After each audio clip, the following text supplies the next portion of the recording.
Regardez le titre. Le sens, c'est la pitié, la compassion. C'est la pitié qui manque aux musulmans ces jours-ci. Et l'islam, c'est la religion de la pitié. La pitié a pour racine la clarté et la pureté de l'âme. Celui qui a de la pitié, ça veut dire qu'il a une âme claire, une âme pure. Parce qu'il y a des gens qui n'ont pas de pitié, absolument pas de pitié. Un homme qui s'appelle Aqra' ibn Habis. Aqra' ibn Habis était avec le prophète sallallahu alayhi wa sallam, et le prophète sallallahu alayhi wa sallam a reçu son petit-fils et il l'embrasse. Il lui dit, Aqra' ibn Habis était étonné, il dit, toi, prophète de Dieu, messager de Dieu, tu embrasses les enfants? Il dit oui. Il a dit, moi j'ai 10 enfants, je n'ai jamais embrassé aucun. Et le professeur a dit, qu'est-ce que je peux faire pour toi si Allah a enlevé la pitié de ton cœur? Qu'est-ce que je peux faire pour toi si Allah a enlevé la pitié de ton cœur? Donc la pitié, c'est une bonne chose, une très bonne chose. Allah subhanahu wa ta'ala la met dans les cœurs purs, dans les gens qui sont bien. Et le musulman doit pratiquer la pitié, prendre part au malheur des autres et recommander d'en faire preuve, ainsi qu'Allah subhanahu wa ta'ala l'a prescrit dans le Coran. Ceux qui rachètent les captifs, ils achètent les esclaves, nourrissant tant de dizaines, un parent orphelin ou un pauvre réduit pour dénuement, tout en étant du nombre de ceux qui ont la foi, qui s'incitent mutuellement à la constance et à la commisération. Ceux-là seront les gens de la droite. Allah fait éloge aux gens qui ont la pitié, qui sentent le malheur des autres. Il y a des gens qui prennent le plaisir de voir les malheurs des autres. D'ailleurs, c'est quoi la comédie? La comédie, c'est quoi? C'est une bonne chose ou une mauvaise chose? La comédie. C'est une mauvaise chose. Ça, mais... On rit pourquoi? On rit pour les malheurs des autres. Oui. On voit quelqu'un qui marche, il prend le plateau de la nourriture ou quelque chose, et il marche et il piétine sur une banane ou une banane ou quelque chose, et il tombe, et il est rempli de soupe ou il est rempli de quoi, et les gens sourient, ils rient, ils trouvent ça souriant et bien, alors que c'est un malheur d'un autre. Et puis, les films de Tom et Jerry qui font rire, qui font les gens rire. Tom et Jerry, ce sont des films de...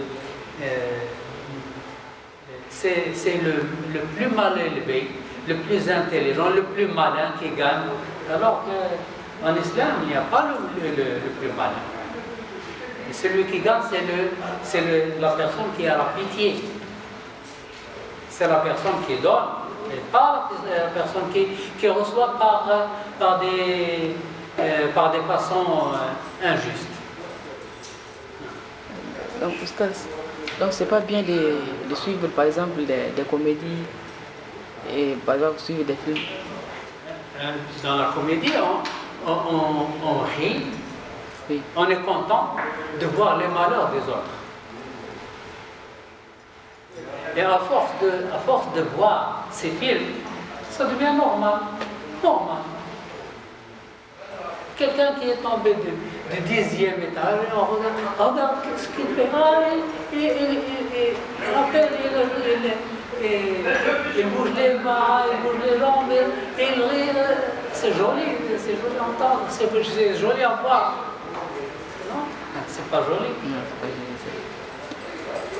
À force de voir, ces choses-là, on adopte une habitude.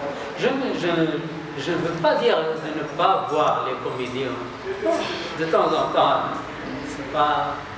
Il y a des comédies qui sont quand même un peu acceptables. Parce que il y a des lapsus, des fois. Mais quand il s'agit des malheurs, les films de Charlie Chaplin, qu'est-ce qu'il fait? Et il fait des bêtises. Et les gens rient pour les bêtises. Il y a un hadith qui finit pas. Il y a kabika salat al-daqiq. Fa inna kasrat al-daqiq tumitu al-qalb. Il y a un hadith comme ça. Donc il faut. C'est une question de balance. On n'a pas dit de ne pas rigoler. لو تعرفون لو عارف لو بكيتم قليلا كثيرا ضحكتم قليلا.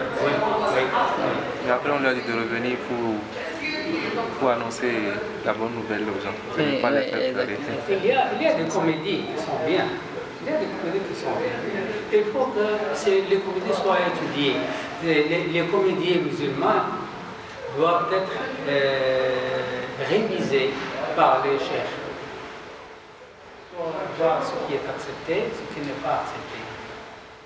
Tout à l'heure, quand vous avez parlé de Tom et Jerry, c'est justement quelque chose qui est très, très mauvais pour les enfants, oui. Surtout les enfants.